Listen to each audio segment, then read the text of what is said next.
Welcome to the Easy Marketing Guide with Julie Niehoff on the Listen Up Network. This is our weekly podcast with helpful, practical advice for small businesses and nonprofits. If you like what you hear today, please hit subscribe so that you will always have the latest episode. And you can always go to our website, theeasymarketingguide.com, to get free downloads and helpful links for everything we talk about on the show. Good morning and welcome. This is episode 104. My name is Julie Niehoff. I'm your host for the Easy Marketing Guide. And say hello, CJ. Hello, CJ. Thank you for joining me again in the studio. Today's show, I'm really excited. Here. that actually is true. I'm really excited about today's show. It is called The Naughty Secrets of Becoming a Best-Selling Author. Naughty? Well, that's just a little tip of the hat to our guest. We have Brittany King in the studio today, and she's pretty awesome. She is awesome. She's a wife and a mom and a businesswoman, and now naughty a best-selling book writer. Yeah, she does write naughty books. But she's a best-selling author, and in 3 years has gone from never having published a book to she's now working on her 8th novel, and she has reps at all of the different outlets, and she's just done a great job. You know, I know so many people that have talked about writing a book or are like, you know, I could do that, and I myself have done that. You were writing one right now. I'm in the middle of it, yeah. And we've done kids' books before, and it's, you know, I mean, you see, well, especially if you're a big reader, and then you're like, man, I could do that. I could. And then so you try it, and some people just go, yeah, I think I'll be an insurance agent. Well, there's nothing wrong with being an insurance agent, but no, but if you've got a book in you, you should get it out. And apparently she found her muse with it because this is her 8th book. She's working on her 8th, yeah. I mean, and I just found out from her yesterday that iBooks, which is Apple's online bookstore, is listing her new one that's coming out in November as one of the most anticipated romance novels of the year. That's amazing. That's incredible. It's a great story. I can't wait to talk to her. Yeah, she'll be great. I'm excited. Well, let's do it. Let's go. All right, welcome. And I have with me in the studio today Brittany King, best-selling author. Brittany, welcome. Thank you. So Brittany King writes modern love stories for mature audiences. CJ, what's your word for that? Smut. It's perfect. Now they have real stories. They're not, Brittany is the author of 7 novels and is currently at work on number 8. What's your process? How do you do that? The writing process doesn't take that long for me. It's the marketing and getting it together and getting it out there that takes longer, and trying to wear both hats at one time. But I have a word count that I stick to each day. Oh, really? Oh, I didn't know that. What's your word count? 2,000. Oh my God. Okay, as someone who writes, that's a lot. Now it is a lot, and I try to do it 5 to 6 days a week. Well, I noticed you didn't say usable word count. No, you just said word count. No, definitely not usable word count. Okay, but you get up early, right? Because you have 5 kids. I get up at 4:30, and I'm at my desk by 5. Now, are you a morning person naturally? I've learned to be. I have to, because if I used to be a night owl more so, and my husband's definitely a night owl, so that's interesting. But I've had to learn to get up, because I can't stay up until 4 a.m. and then get up at 6 and have kids ready for school. It just doesn't work. Yeah, and then try to write and market your books, right? And all that. So, okay. So the reason that I wanted to have you on the show is one, and you've heard me say this because I said this at an event that we were at the other day, that you are the most prolific person that I know, and I still haven't found anyone that beats you in terms of consistently turning out more and more and more work. I did not realize that you were publishing them yourself until a couple of weeks ago, which is amazing. I thought that you were at least passing that part off, but you're managing all of that. You do have an editor, right? Yeah, I do have an editor. I want to know, how did you find the strength to be who you really are? Because that's sort of a tenet on the show, is figure out who you really are. And if you think it's weird about you, don't worry about it. Keep going. So what is it in you that did that? When my twins were babies, I started a blog, and I've kind of been a writer forever, but I started a blog, and I started anonymously because I didn't want to put my family's name out there.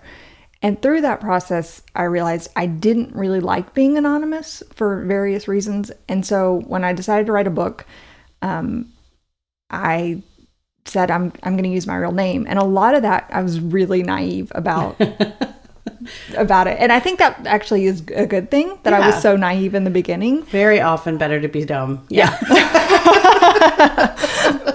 Did you throw your hat over the fence just one fell swoop? I'm writing a book. This is my name. I'm writing this. Here it is. Yes. I think that what surprised me more than anything was that other people were so surprised. Most of my family, and especially my husband's family, that was kind of more of the issue.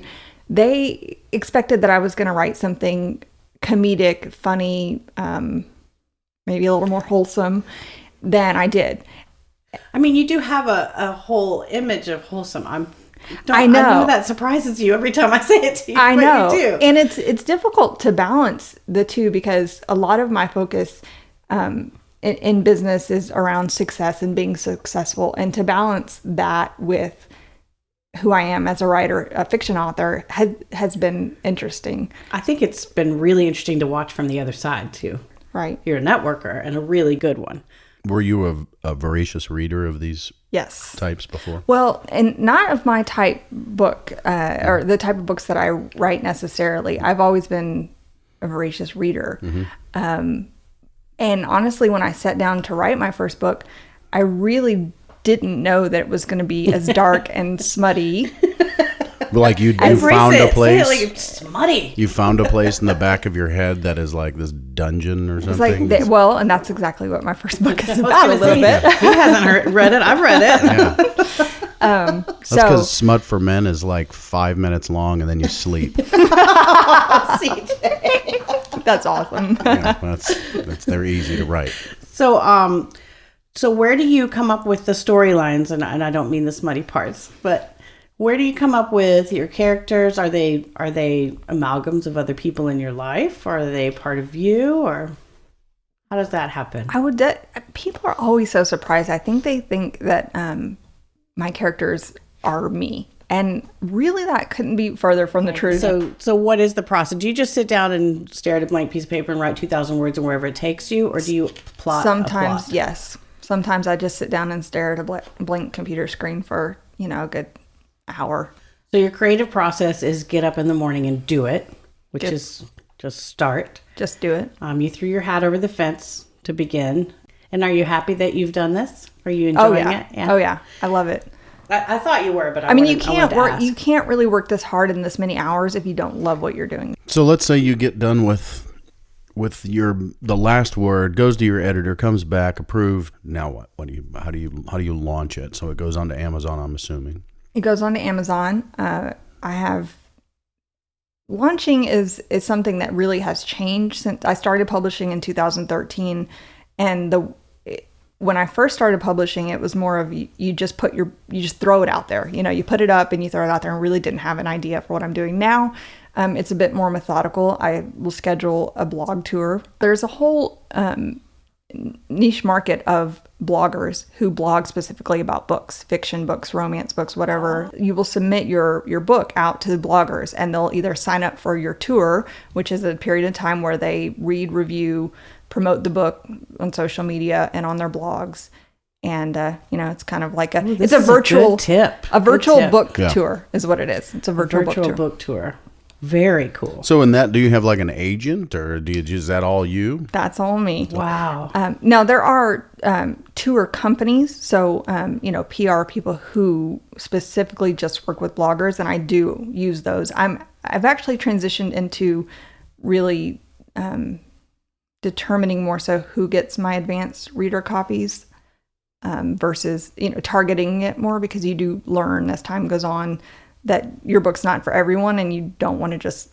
Sure. So now you generally know which approach. bloggers are the best ones for your books. For my books. And is there, I've read a lot about book launching and Amazon and how it's a completely new game, and there's a period of time where you give it away free. Do you do that? I do. With this book, I'm even doing it more. I've created a launch team.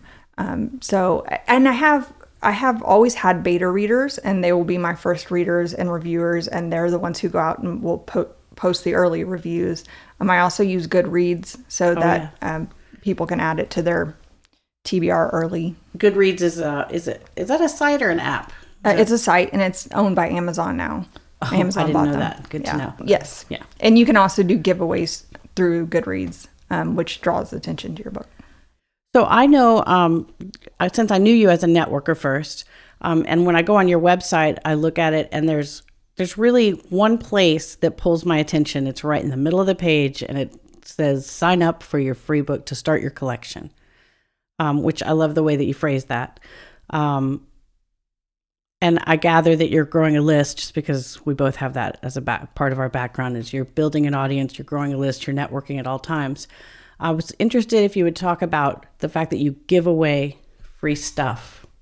Yes. Are you giving away your latest book, or what are you giving away? I'm giving away, it's interesting because I have different lead-ins with different books. So how different avenues of how people find me through each book. So technically, of the 6 books that I have that are published, I have one that's about to be published in October, and then one that I'm writing. But of the 6 that are published, you can technically get 3 of them free. But the thing is that, I really would rather have an email subscriber who actually cares about me and what I'm doing than I would a sale. So it doesn't, for a long time, free was something that I struggled with because it is tricky when you're building your audience around a free product, because you will draw in people that are only ever going to come for free products. And that's, that's one of the tricky parts. And that's why I had such a struggle with it in the beginning. But what I learned was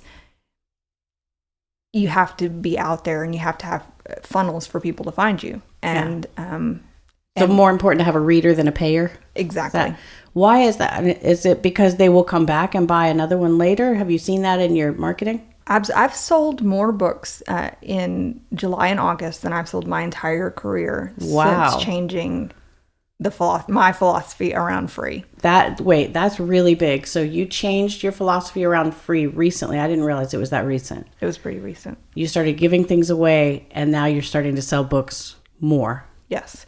Well, I've always given things away. I've just never given things away in the quantity that I'm giving them away now.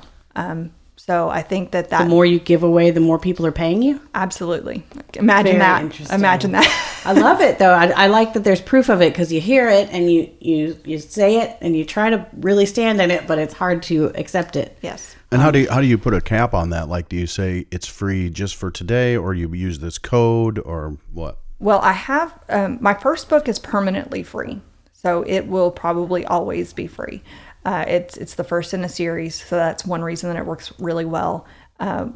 One of my books is free for a limited time right now. It's one of the more contemporary romances, and that I won't leave free forever, but I think that series needs some attention, and so I said, hey, this is one way to do it.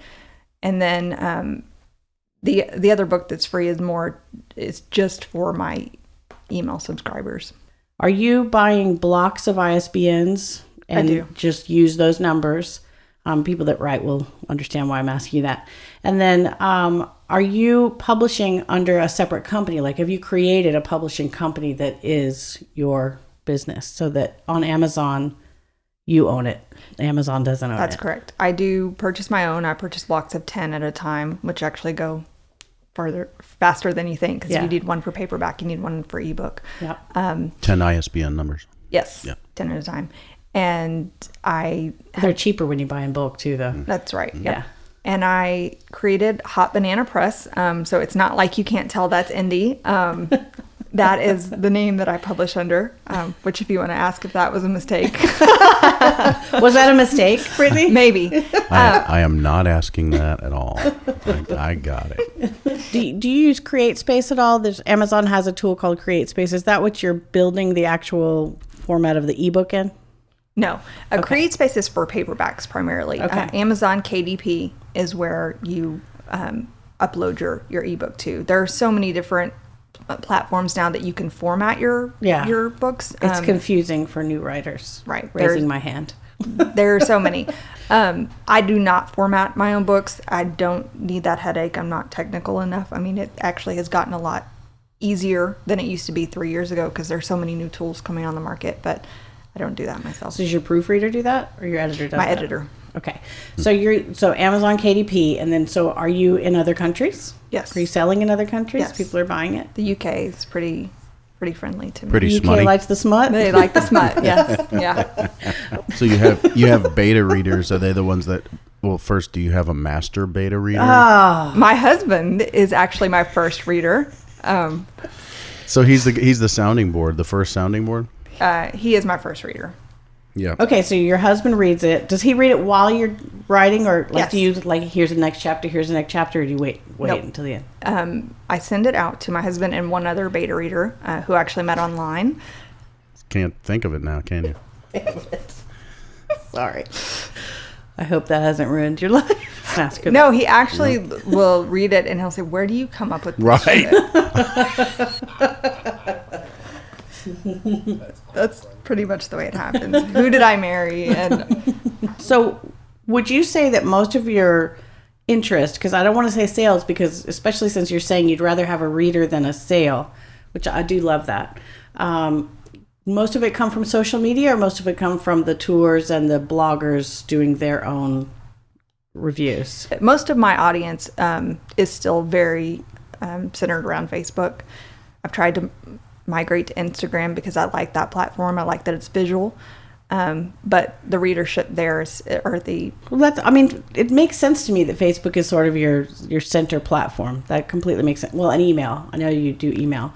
And what other kind of advertising do you do? Do you do any kind of outreach to strangers and I do ads? Facebook ads. I've had pretty good success using Facebook for ads. I think it's a great ad platform. It is. Recently, especially, it has turned on the juice for me, for my events and things. I've noticed something you're doing lately, just because I follow you on Facebook and I end up seeing things that you've done. I think it was even today, but several times over the last few days or weeks, I've seen that you'll post things like, here's an excerpt that I removed from a book. And that really interests me when I've read the book and I want to go back, or you'll say, here's a little bit of a book that I wrote 3 years ago, and you'll just tease out with it. Do you boost those posts to get more people to read that, or is that really for your solid readers to re-engage them? It's for my solid readers. It's working. I haven't It's had... Well, thank you. I haven't had a lot of... boosting. I haven't had great experience with boosting, and I think it tends to take your organic reach to nothing. Yeah. So Facebook ads, I don't do ads by boosting. I actually go to the Power Editor. To the actual Power Editor for Facebook. And there is a difference, and we'll explain that on the website at theeasymarketingguide.com so that people understand what that meant. What tools could you not live without then in terms of time management, and what are your favorite tools or your apps that you love? Well, it's pretty simple, actually. The calendar on my phone, my reminders. I know what I'm going to work on that day. So morning time for me is always writing, and then in the afternoon I'll shift to marketing. So I segment my day that way, and I think that helps because otherwise marketing can be easy and it can be fun. It can also be tedious, but it's often more fun. Yeah, than which writing, is weird, than the writing. And I'll tell you, I had this bohemian, when we're talking about schedules and stuff, this bohemian idea of what writing a book would actually look like before I did it. I thought that I'd be around coffee shops in Austin, and that it would be really awesome. Wear awesome. like toe rings and stuff. Yeah, that beret. Yes. Right. But it's actually not like that at all. I don't really leave my house to write, because the time that it takes me to drive to the coffee shop, get set up, that's precious time. It's precious time, and you learn that. So, okay, so reminders on your calendar. Reminders on my phone. What do you program it like, tomorrow I'm going to write about this, so remember that, and then send it to yourself? No, so writing is non-negotiable. I know I'm going to do that. There are the things that I know are going to happen, and those don't need to go on my calendar. But the things, different marketing items, things that I need to do for a book, I create my own covers, whatever needs to happen, it goes on my reminder list, and I know what I'm going to work on today. I know what I'm going to work on this week, and I know what needs to happen this quarter. So what about you're originally a networker, right? That's right. So you asked me about PR and interviews, and while I don't have a lot of time to do that currently. I mean, my kids are getting older, so that it's getting easier in that regard. Because the indie community has a lot of signings, so different cities have signings, and the blogger community will put those on, and I often have to say no just because of my schedule. But I network, so I host an event once a month, and networking is important. But the thing is about networking is it doesn't always translate into fiction readers. So I primarily... I mean, that makes sense. So like for us, we have a subscription service. We do the podcasts, people subscribe to it. Is there something like that similar with you within the books? Like I know if you go to Amazon, you see someone bought something, you've got a new book coming out. Do you then promote that to them specifically? You can do that with your email list. Unfortunately, you just don't have the data to know who's buying your books unless they're telling you. So that's really the system you have to set up in the background. So where do people find your books? Well, they're on every major retailer. So iBooks, Barnes & Noble, basically they're on every major retailer. And so do you get your distribution through your editor, or is there a distributor? No, I actually use an aggregate service called Draft to Digital, which some of them I go direct with. I used to go to direct with all of them. It's just whenever you want to have a price change or make minor changes, it's a nightmare when you could just go into one place and make those changes. Draft to Digital is actually a great product, and they're really helpful. What does direct to digital cost? Like, is it a really expensive thing, or is it Draft to Digital? Draft to Digital. Yes, sorry. Is actually free. They take a portion of your royalties. It's actually small. It's pretty small. Well, because they're doing it in an aggregate of everybody's books. Exactly. So. Yeah. Then do you do hard copies too? I do, and I use CreateSpace for paperbacks. Okay. So you use CreateSpace for paperbacks. You're using Draft to Digital to get it to all the different platforms. Is that right? I go direct to Amazon. Okay. For ebooks, CreateSpace is also Amazon. That's paperback. Right. I'm sorry. We should have made that clear. Yeah. And I use Draft to Digital for all the other platforms. As I've gotten a little bit bigger, I have reps for different platforms, and so if I need help, I can go to my rep. Makes it. Did you find that like with your third or fourth book, people started coming to you? They take notice when you're bringing in numbers, and they'll reach out.